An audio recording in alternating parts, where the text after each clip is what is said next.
गेवराई बाजारहून जालना शहरात नेले जात असलेले गोवंश वाहतूक करणारे वाहन चंदनजिरा हद्दीत पकडले।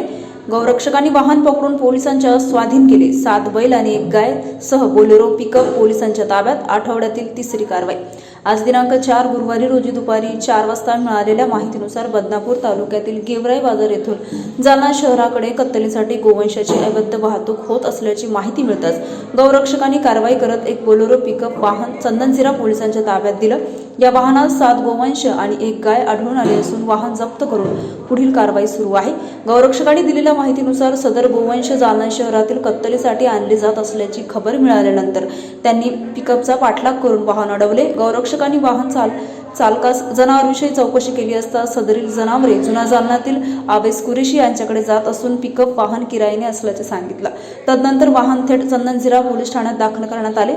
चंदनजिरा पोलिसांनी वाहन ताब्यात घेऊन कायदेशीर प्रक्रिया सुरू केली असून गोवंशाच्या सुरक्षितेसाठी व्यवस्था करण्यात येऊन सदरील गोवंश शहरातील गौशाळेत सोडण्यात येणार आहे।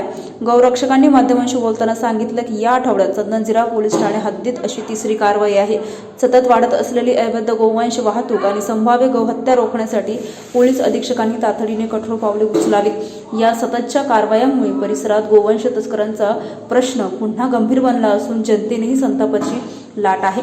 प्रशासकीय स्तरावर आता या प्रकाराविरोधात अधिक कडक आणि प्रभावी उपाययोजना करण्याची गौरक्षकांनी मागणी केली आहे। काय कारवाई आहे? ही गाडी कुठे पकडली आहे? किती जण होते?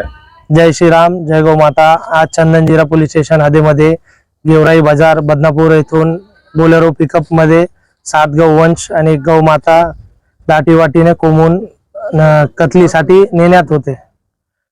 गौरक्षकांना माहिती मिळाल्यावर त्यांना पोलीस अधिकाऱ्यांसोबत अडवून चंदनजिरा पोलीस स्टेशन मध्ये कारवाई करण्यात आली आणि या 8-10 दिवसात चंदनजिरा पोलीस हद्दीमध्ये या तिसरी कारवाई आहे। प्रशासनाला SP साहेबाला आमची गौरक्षकांची विनंती आहे की याच्यावर लक्ष देऊन चांगली कारवाई करावी आणि हे गौ हत्या बंद करावी। जय श्रीराम, जय गौ माता। गौवंश कुठे नेणार आहे? हे ड्रायव्हरने जे सांगितलंय जुन्या जालन्यामध्ये कत्तलीसाठी जाणार होते। कारवाई नंतर आता हे कुठे हे गौशाळेमध्ये सोडण्यात येईल। काय नाव आपलं? व्यंकटेश धनुलाजी भगत, विश्व हिंदू परिषद, जिल्हा गोरक्षा प्रमुख, जालना।